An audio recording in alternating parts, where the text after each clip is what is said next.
એ sir 6 વાગે ઉઠ્યો ને પછી કે હું ચા બનાવી લઉં, તો એનો ઘરવાળા કે હું ચા બનાવી દઉં. પછી બાથરૂમમાં કે તમે તારે જાવ કે નાવા ધોવા, અને હું એક બાર ચા બનાવી નાખું. એટલે એ બાથરૂમમાં ગયો ને પછી દરવાજો બંધ કર્યો ને, દરવાજો ખુલ્લો હતો મેઇન દરવાજે, અને એ પંખા ગળા ખાઈ ગયો અને સીટી લગતો ગયો નીચે. સર આપનો પરિચય? હું દેવલી મૂળજીભાઈ જેઠાભાઈ.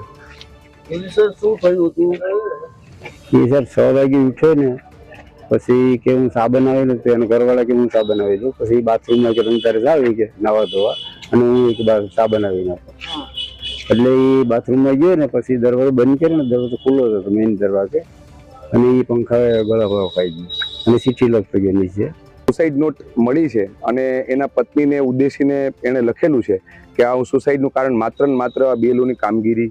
શિક્ષક મહાસંઘ સરકાર પાસે એવી અપેક્ષા રાખે છે કે બીએલઓની અલગ કેડર બનાવવામાં આવે અને શિક્ષકોને મુક્ત કરવામાં આવે, જેથી કરીને આવી ઘટનાઓ ન જ બને. તો તમને પણ આવી કોઈ અગવડ પડતી હોય, તમને કોઈ કામગીરીનો બોજ લાગતો હોય, તો આપ અમને આપના ટીવી સ્ક્રીન ઉપર દર્શાવેલા જે ટેલિફોન નંબર છે તેના પર આપ ફોન કરીને આપની આપવીતી તમને પડતી મુશ્કેલી આપ અમારી સાથે શેર કરી શકો છો. જેટલા પણ આવા કર્મચારીઓ છે કે જે એસઆઈઆરની કામગીરી કરી રહ્યા છે, તેમના પરિવારજન સુધી જો અમારો આ મેસેજ, અમારું આ ન્યૂઝ, અમારા આ સમાચાર અને દેવડીથી જે દ્રશ્યો આવ્યા છે તે પહોંચી રહ્યા છે. જો આપના ઘરમાં પણ આવું કોઈ વાતાવરણ છે, કામનું ભારણ તમને લાગી રહ્યું છે, તમારા ઘરમાં આવી કોઈ સમસ્યા ઊભી થઈ છે, તો આપ પણ અમને ફોન કરી શકો છો. આપણા માટે ખાસ ટેલિફોન લાઈન ઓપન કરવામાં આવી છે. આપને જે અગવડતા પડતી હશે, આપનો જે મુદ્દો હશે, એ ન્યૂઝ કેપિટલનો પૂરતો પ્રયત્ન રહેશે કે એ સરકાર સુધી, તંત્ર સુધી આપની એ વાત પહોંચે. હાલ અરવિંદભાઈના મોતથી શિક્ષણ સંઘમાં પણ ભારોભાર રોષ જોવા મળી રહ્યો છે. શિક્ષણ સંઘ પણ મેદાને આવ્યું છે અને આ મામલે કાર્યવાહી કરવાની વાત તેઓ પણ કહી રહ્યા છે. કોડીનારના દેવડીમાં જે શિક્ષક અરવિંદભાઈએ કામગીરીથી કંટાળી ત્રસ્ત થઈને આપઘાત કર્યો ને તેમણે જે સુસાઇડ નોટ લખી અને છેલ્લે સુસાઇડ નોટમાં તેમણે પોતાની પત્ની અને દીકરા સાથે માફી માંગી છે. તમે વિચાર કરો, એ પતિ કે જેને પોતાની પત્ની અને તેનું બાળક જે પોતાના જીવથી પણ વહાલું હોય, આજે તેને આ અંતિમ પગલું ભરવા બદલ તેમની માફી માંગવી પડે છે. તેમને કેટલું એ કામનું ભારણ લાગતું હશે કે તેમને આ અંતિમ પગલું ભરવું પડ્યું. સવાલ ઘણા બધા છે. આની સાથે જ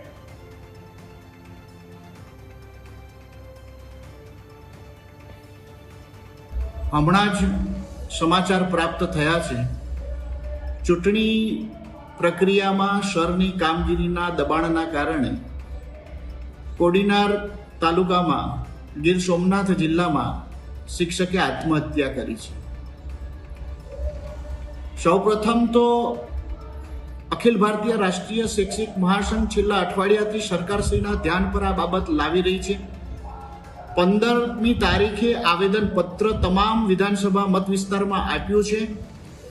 શિક્ષક સતત દબાણ અનુભવી રહ્યો છે. ખેડા જિલ્લામાં પણ કુટુંબે આક્ષેપ કર્યો છે. એક શિક્ષક ત્યાં પણ મૃત્યુ પામ્યા છે.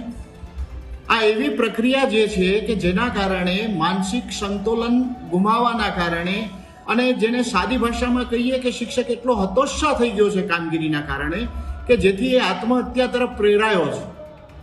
એમના પર જેણે દબાણ કર્યું છે એ નક્કી થવું જોઈએ, અને જેણે દુષ્પ્રેરણા આપી છે, આ આત્મહત્યા તરફ જેમને ધકેલી મૂક્યા છે, એવા અધિકારીને આજે સાંજ સુધીમાં જેલ ભેગા કરવા જોઈએ. જે ચૂંટણી અધિકારીએ એને નોટિસ આપી છે, જે ચૂંટણી અધિકારીએ એને ફોન કરીને દબાણ કર્યું છે, એના ઉપર સખતમાં સખત કાર્યવાહી કરવામાં આવે.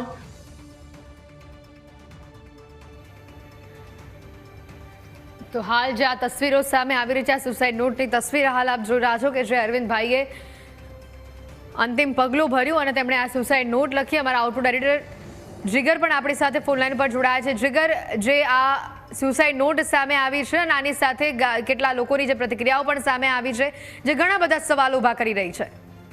બિલકુલ હેતવી, અહીં એ સમજવા જેવું છે કે જવાબદારીનું ભારણ, કારણ કે તમે જુઓ જ્યારથી આ કામગીરી શરૂ થઈ ત્યારથી તેને લઈને અલગ અલગ પ્રતિક્રિયાઓ, અલગ અલગ વિવાદો તેની સાથે જોડાયેલા આવ્યા છે.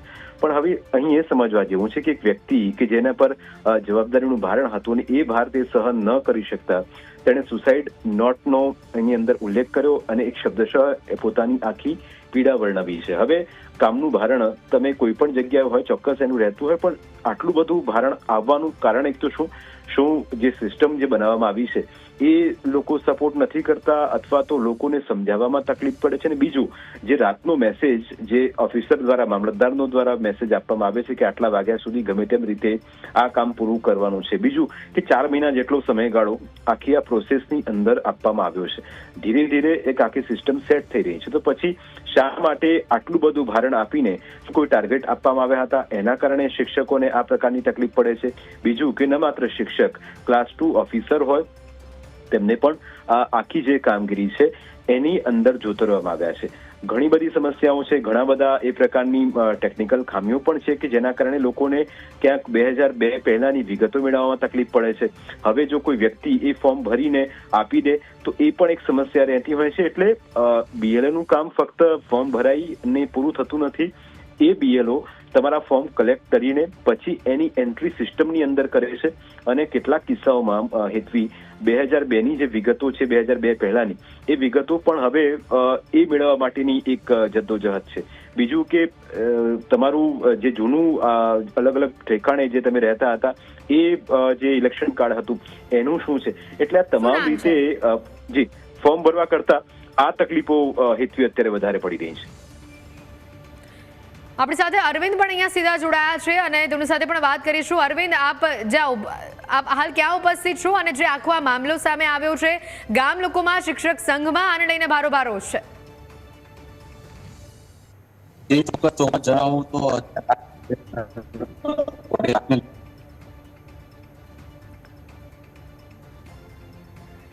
ફરી એકવાર તેઓનો સંપર્ક કરવાનો પ્રયત્ન કરીશું, પણ આજે સુસાઇડ નોટ સામે આવી છે. હવે કેવું પ્રેશર તેઓ ફીલ કરી રહ્યા છે, તેઓને જે કામનું સતત ભારણ જે મળી રહ્યું છે તેની વાત જે વારંવાર કરવામાં આવી રહી છે, હાલ તેને લઈને પણ સવાલો ઊભા થઈ રહ્યા છે. અને એનાથી પણ વિશેષ વાત કે જેટલા પણ આવા તમામ કર્મચારીઓ કે જે BLOની કામગીરી સાથે સંકળાયેલા છે, તમામ જે સુપરવાઇઝર, કેવી ફરજ, કેવા કામની ફરજ કેટલા વાગ્યા સુધી તેઓને આપવામાં આવે છે, એ પણ સવાલ ઊભો થઈ રહ્યો છે. આનાથી પણ વિશેષ જે અરવિંદભાઈએ સુસાઇડ નોટ લખી હતી એ સુસાઇડ નોટ પણ અમે આપને બતાવીશું, અને જેમાં જે ઉલ્લેખ તેમણે કર્યો છે આખી આ વાતનું જેમણે જે અહીંયા સ્પષ્ટીકરણ કર્યું છે તે સુસાઇડ નોટ અમે આપને બતાવવા જઈ રહ્યા છે.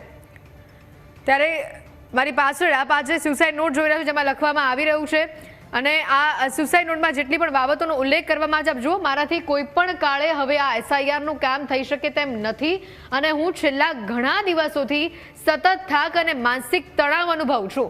તું તારું અને આપણા દીકરાનું ધ્યાન રાખજે. હું તમને બંનેને ખૂબ જ ચાહું છું, પણ હવે ખૂબ જ મજબૂરીવશ છું અને મારી પાસે આ અંતિમ પગલું ભરવા સિવાય કોઈ જ રસ્તો નથી.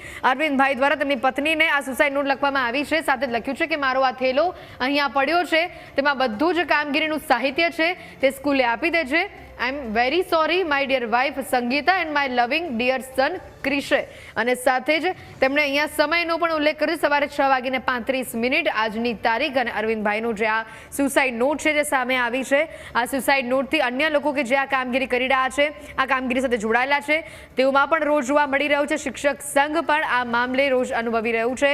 તેમણે પણ આ મામલે આ તપાસના આદેશ આપ્યા છે. અને સાથે જ ગ્રાફિક્સથી પણ આપને બતાવવાનો પ્રયત્ન કરીશું. લખ્યું છે, પ્રિય પત્ની સંગીતા, મારાથી કોઈ પણ કાળે હવે આ SIRનું કામ થઈ શકે એમ નથી. આ જે સુસાઇડ નોટ હતી તે આપણે બતાવી રહ્યા છે, તેમાં લખ્યું છે અમે SIRનું કામ થઈ શકે તેમ નથી, અને હું છેલ્લા ઘણા દિવસોથી સતત થાક અને માનસિક તણાવ અનુભવી રહ્યો છું. તું તારું અને સાથે જ આપણા દીકરાનું ધ્યાન રાખજે.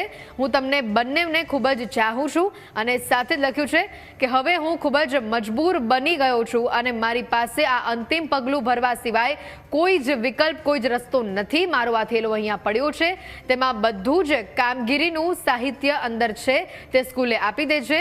આઈ am very sorry my dear wife Sangeeta and my son ક્રિશે. આ આખી વાતનું આખું જે સુસાઇડ નોટ છે તે અહીંયા આપને બતાવી રહ્યા છે. આ કેવું મજબૂરી વશ અને કેવો એ પરિવાર પર આઘાત હશે કે જ્યારે તેમના ઘરના મોભીએ સુસાઇડ નોટમાં આ પ્રકારનો ઉલ્લેખ કરવો પડ્યો.